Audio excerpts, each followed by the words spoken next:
Assalamualaikum warahmatullahi wabarakatuh. Nama saya Afifah Mutiara Pertiwi. Pada kesempatan ini saya akan menjelaskan tentang program yang sudah saya buat, yaitu program dengan studi kasus antrian pasien di klinik ibu dan anak Amanah. Nah, program ini menggunakan Q sebagai representasi antrian pasien. Nah, agar lebih jelas kita jalankan dulu programnya. Di sini terdapat 5 menu. Yang pertama ada ambil nomor antrian, kedua panggil nomor antrian, yang ketiga melihat antrian yang tersedia atau tersisa, kemudian yang keempat pembayaran, yang kelima layanan periksa selesai atau tutup. Nah, ketiga menu ini, yang 1, 2, dan 3 ini menggunakan Q, sementara yang keempat dan kelima ini tidak. Yang keempat ini menggunakan fungsi biasa, sedangkan yang kelima ini hanya menggunakan fungsi exit biasa.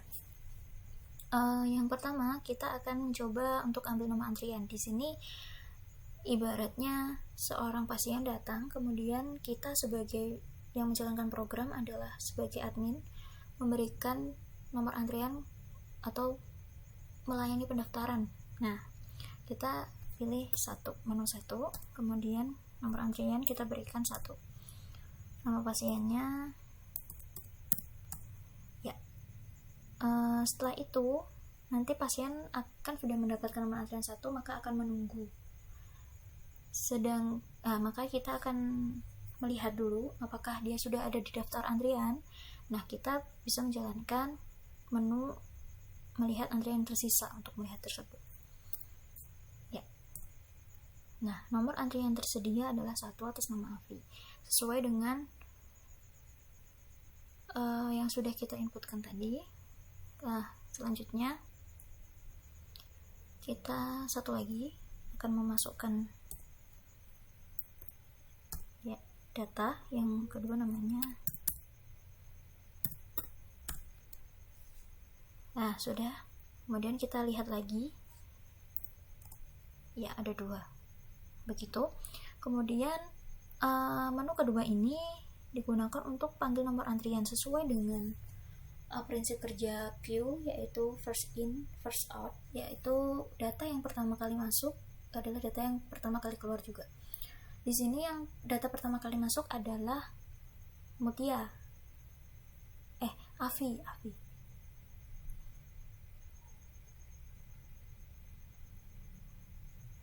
Kemudian yang kedua adalah Mutia.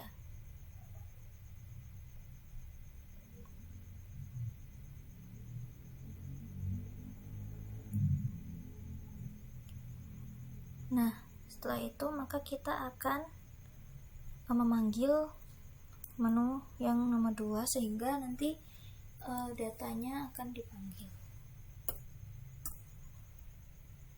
Ya, atas nama ini untuk pemeriksaan. Kemudian di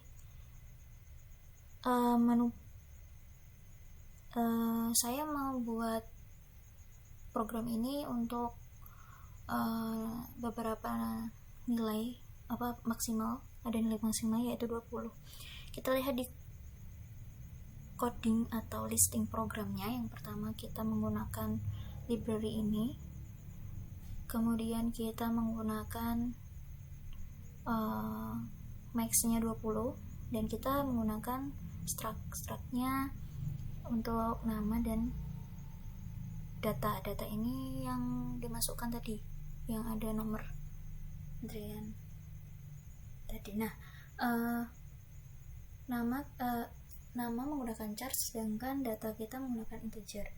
Nah, struct ini memang fungsinya untuk menyimpan data dengan tipe data yang berbeda-beda. Di sini bisa menggunakan float, bisa menggunakan double, atau mungkin bisa juga hanya 1, sebenarnya juga bisa seperti itu. Nah, kita dari nama ini menggunakan array, sedangkan untuk lebih mudah saya menggunakan type def ini untuk mempercepat pemanggilan struct-nya, dan saya beri nama pasien. Saya juga membuat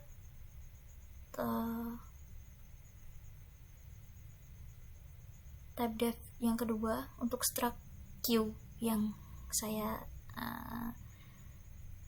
buat untuk pasien ini, antrian yang tadi dengan nama M ya, saya kasih variabel M sehingga nanti max-nya atau nilai Q dari indeks 0 sampai 19 ini atau 20 buah ini namanya M, dan kita panggil max-nya, itu max-nya 20. Nah, kita kembali lagi, kita melakukan pembayaran ya. Nah, ini sebenarnya sangat sederhana ya. Saya tadi sudah periksa, misalnya saya periksa saja sehingga saya ditagih sebesar 100.000, maka saya membayar dengan uang 100.000 saja sehingga uang kembalian saya 0. Ini bisa kembali lagi ke tadi menu yang tadi, misalnya kita pilih menu 1. Nah, seperti itu dan seterusnya ya. Kita keluar saja, sebenarnya sudah paham. Pada listing program ini saya akan menjelaskan ini ya, masuk ke sini. Yang pertama adalah double bond. Nah, ini adalah fungsi yang digunakan untuk pembayaran double harga, double satuan, seperti itu.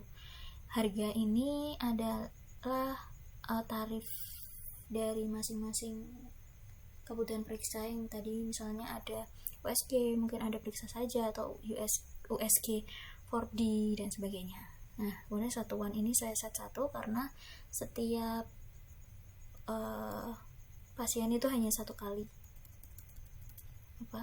periksa pada saat itu. Mungkin bisa di setting untuk dimasukkan saja berapa kali, sebenarnya bisa saja seperti itu.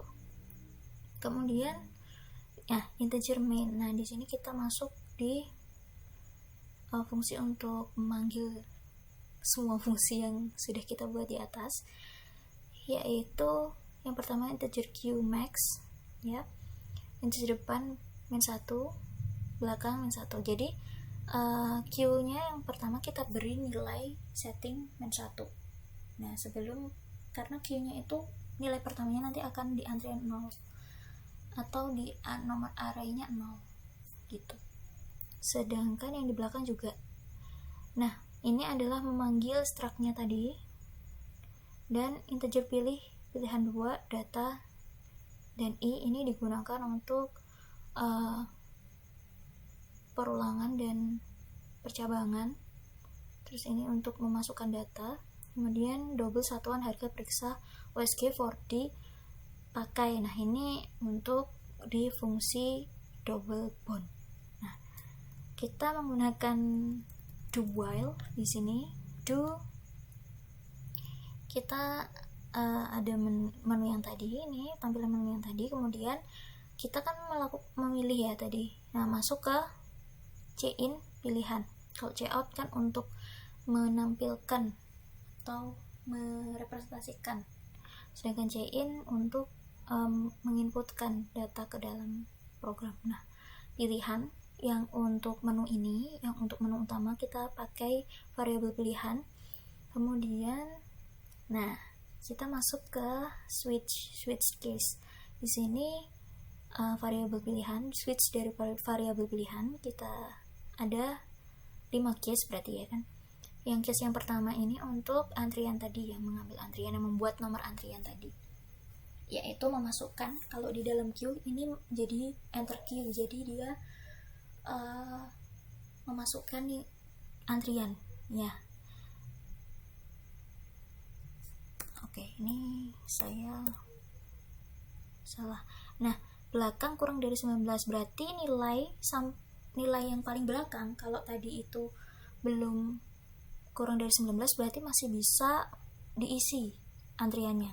Kalau misalnya lebih dari 19 berarti dia adalah antriannya penuh, jadi sudah tidak bisa mendaftar lagi untuk pemeriksaan. Nah, ini tadi buat nomor antrian.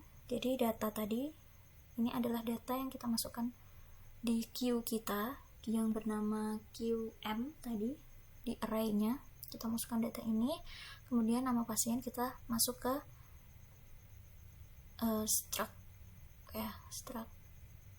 kemudian Q belakang plus 1 sama dengan data. Jadi ketika kita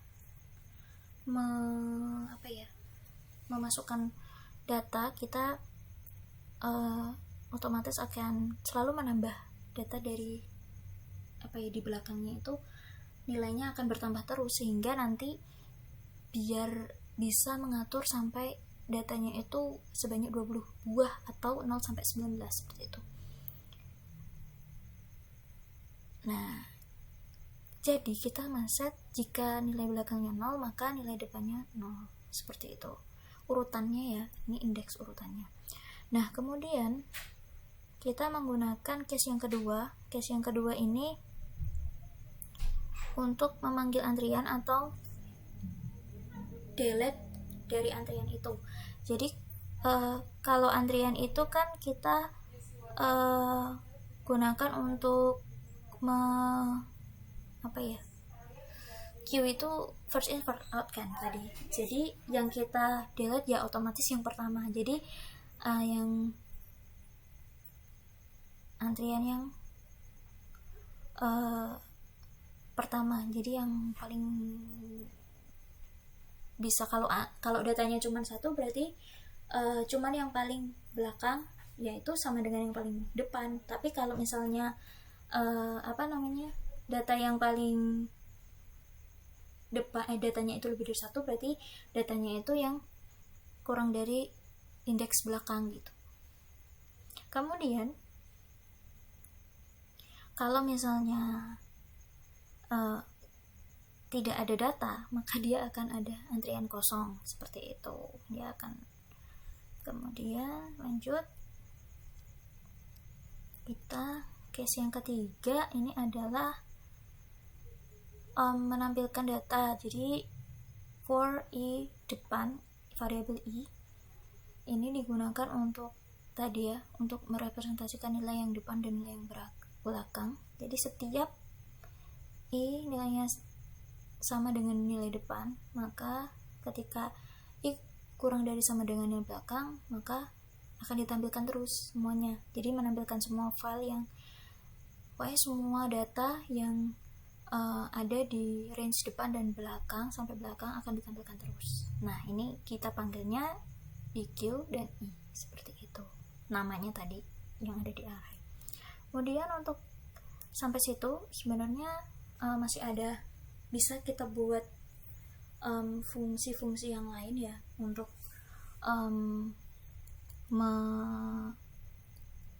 berbeda dengan membuat tampilan antrian yang lain. Misalnya link list biasa, link list yang link list itu kan bisa di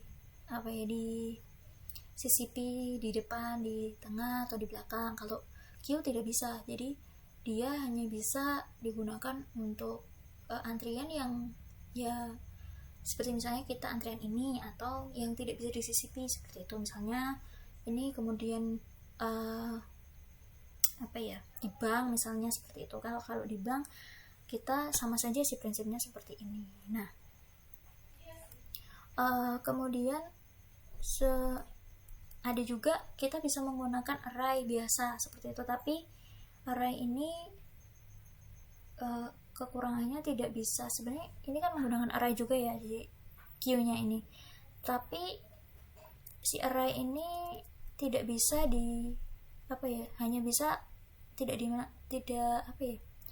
kurang efektif karena dia menggunakan data sebanyak ini seperti itu. Jadi alokasinya itu tetap tidak bisa bertambah terus-terus. Nah, kemudian kita masuk ke case 4 ya.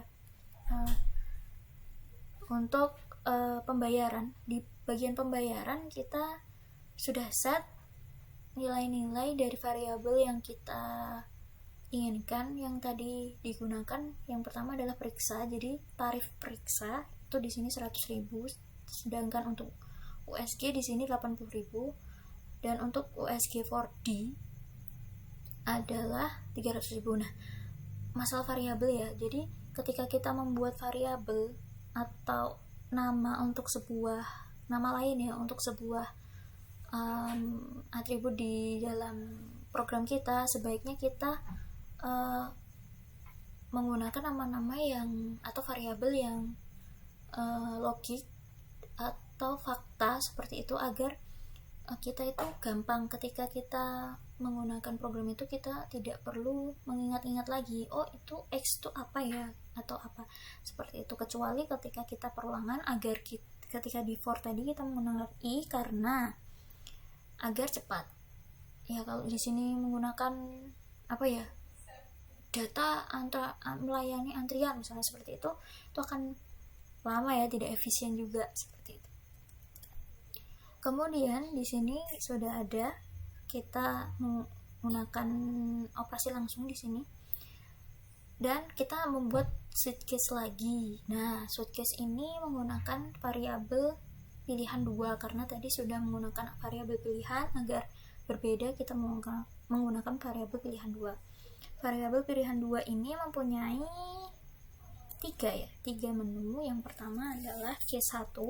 Case 1 ini kalau tagihannya untuk periksa saja, jadi bondnya. Nah, ini memanggil fungsi bond. Fungsi bond ini isinya adalah harga dan satuan. Jadi harga kita peroleh dari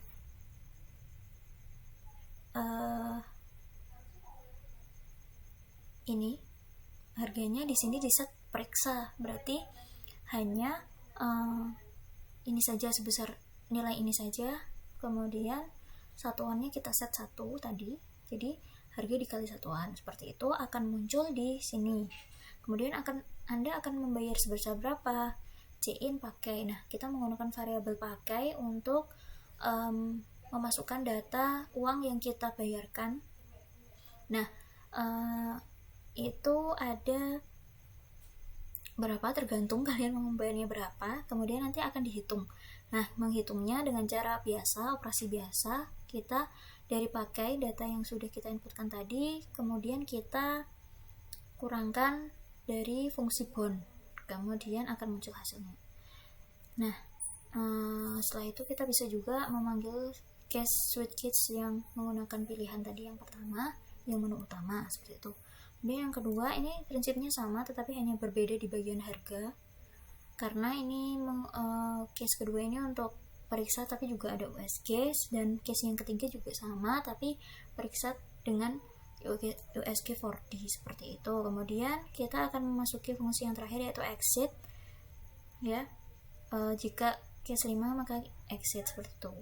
Tadi kan menggunakan do kan, while pilihan tidak sama dengan 5 maka programnya akan berhenti seperti itu. Sudah, mungkin itu saja yang bisa saya sampaikan.